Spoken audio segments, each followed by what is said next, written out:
आज का टॉपिक है confined space. Confined space confined space किसे कहते हैं? कन्फाइंड स्पेस एक ऐसी जगह होती है जो नियमित रहने के लिए नहीं बनी होती है, जिसमें आने जाने के एक ही द्वार होता है, वो भी सीमित होता है, जिसे हम मेन हॉल कहते हैं। कन्फाइंड स्पेस में जाने के बाद कोई लंबे टाइम वहाँ रह नहीं सकता है। सांस लेने में तकलीफ हो सकती है, शायद बहुत ज़्यादा अंधेरा, बहुत ज़्यादा गर्मी, बहुत ज़्यादा ठंडी हो सकती है। कन्फाइंड स्पेस में कभी कोई किसी को अकेले नहीं जाना चाहिए, हमेशा किसी और को लेकर ही जाना चाहिए। अगर आपके ग्रुप में 5 लोग हैं तो 2 लोग जाएंगे, 2 लोग बाहर बैठेंगे और एक का बंदा हमेशा बाहर रहेगा, जो वो ध्यान रखेगा कौन सा बंदा अंदर गया है, कब गया है, कब बाहर गया है, उसको नोट करेगा और एक रजिस्टर बनाएगा, जिसमें कन्फाइंड स्पेस रजिस्टर अटेंडेंस बोलते हैं। कन्फाइंड स्पेस में जाने के पूर्व अंदर की कंडीशन का जांच करना चाहिए। अंदर कोई जहरीली गैस तो नहीं है, ज़्यादा अंधेरा तो नहीं है।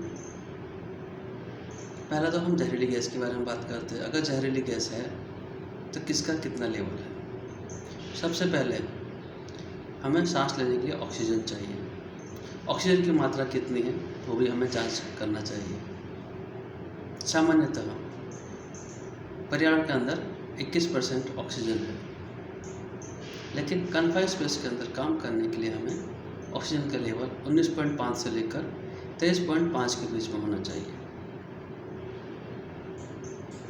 आप सोचेंगे बाहर तो 21% है, अंदर 19% या 23% या 25% या 18% कैसे हो गया? जब भी हम अंदर कोई काम करते हैं, वेल्डिंग, कटिंग, उसमें ऑक्सीजन का यूज होता है। हम सांस लेते हैं, उसमें ऑक्सीजन जाता है, मतलब ऑक्सीजन की खपत होती है, तो उसमें ऑक्सीजन का लेवल डाउन हो सकता है। अगर ऑक्सीजन के लेवल 19 से कम होता है तो हम सही से जजमेंट नहीं कर पाते कि हमारे सामने क्या है क्या नहीं है। अगर बहुत कम हो जाता है, 6% से भी कम, तो आदमी बेहोश होकर गिर सकता है और अपनी जान भी गंवा सकता है। लेकिन अगर ऑक्सीजन की मात्रा 23.5 से ज़्यादा है तो वो कन्फाइंड स्पेस का जो भी पर्यावरण है वो अपने लिए हानिकारक है। उसमें अगर छोटी सी अगर चिंगारी, चिपिंग करते हुए चिंगारी निकल गई तो बड़ा धमाका होगा और सब कुछ समाप्त हो जाएगा। इसीलिए ऑक्सीजन का लेवल मेंटेन करना भी बहुत ज़रूरी है। ऑक्सीजन लेवल मेंटेन करने के लिए स्वच्छ वातावरण के लिए हम एग्जॉस्ट फैन यूज़ करेंगे, जो कन्फाइंड स्पेस के लिए बना होता है। 2 एग्जॉस्ट फैन लगेंगे, एक बाहर की ताज़ी हवा अंदर भेजेगा और दूसरा अंदर का जो भी अशुद्ध वायु है उसको बाहर भेजेगा और अंदर का वातावरण को स्वच्छ बनाए रखेगा।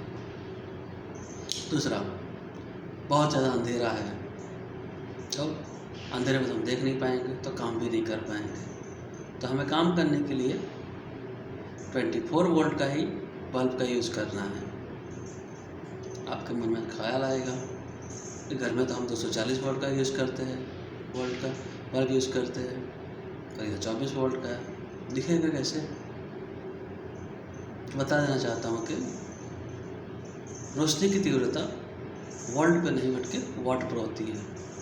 240 वोल्ट 0 वोल्ट का बल्ब लगाते हैं रात को, उसे नाइट बल्ब बोलते हैं, उसमें उजाला बहुत कम होता है। और वही हम 100 वोल्ट का लगाते हैं 240 वोल्ट, उसमें ज़्यादा अधिक मिलता है। तो इसमें कन्फाइंड स्पेस के अंदर 24 वोल्ट रहता है और 1500, 2000, 2500 वाट तक का एनर्जी खपत होती है। उससे हमें अच्छी रोशनी मिल रहती है। कन्फाइंड स्पेस आपने अखबार में पढ़ा होगा, काफ़ी टाइम पढ़ा होगा कि 4 आदमी सीवर की सफाई करने गए थे, उसमें से 3 आदमी आए ही नहीं वापस, क्योंकि सीवर गटर लाइन एक कन्फाइंड स्पेस होता है, उसके अंदर गंदा पानी जाता है, तो उसमें H2S गैस की मौजूदगी होती है।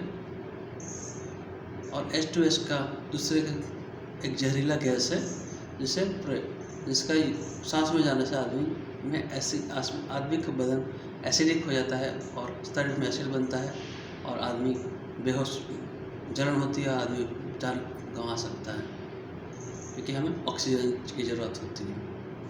कन्फाइंड स्पेस के उदाहरण देखें तो सबसे कॉमन उदाहरण है पानी की टंकी। सबके घर में पानी की टंकी है, उसमें हम खड़े होकर आसानी से जा नहीं सकते। उसमें छोटा सा छिद्र होता है जिसके द्वारा हम अंदर जाना है, सफाई करके बाहर आना है। उसी तरह प्लांट के अंदर बहुत सारी जगह होती है, बॉयलर है, साइलोस है, हॉपर्स है, ट्रेंच जिसमें केबल गैलरी लगी होती है, वो भी एक कन्फाइंड स्पेस में आता है। कन्फाइंड स्पेस एक कोई बंद जगह ही नहीं होती है। जब आप कोई गहराई में काम करते हैं जहाँ की गहराई चौड़ाई से ज़्यादा है, उसे भी हम कन्फाइंड स्पेस की तरह मानेंगे और कन्फाइंड स्पेस के सारे नियम उस पर लागू होते हैं। कन्फाइंड स्पेस में काम करने वाले से ज़्यादा बचाने वाले उसमें जान गंवा बैठते हैं। क्योंकि कई बार हम आदमी हैं, मोह माया रहती है, किसी ने पुकारा, हम दौड़ कर चले जाते हैं बिना देखे कि वहाँ क्या खतरा है। तो सबसे पहले जिसे रेस्क्यू नहीं आता है, जिसे बचाने का ट्रेनिंग नहीं लिया है, उसे कन्फाइंड स्पेस में किसी को बचाने के लिए जाना नहीं है।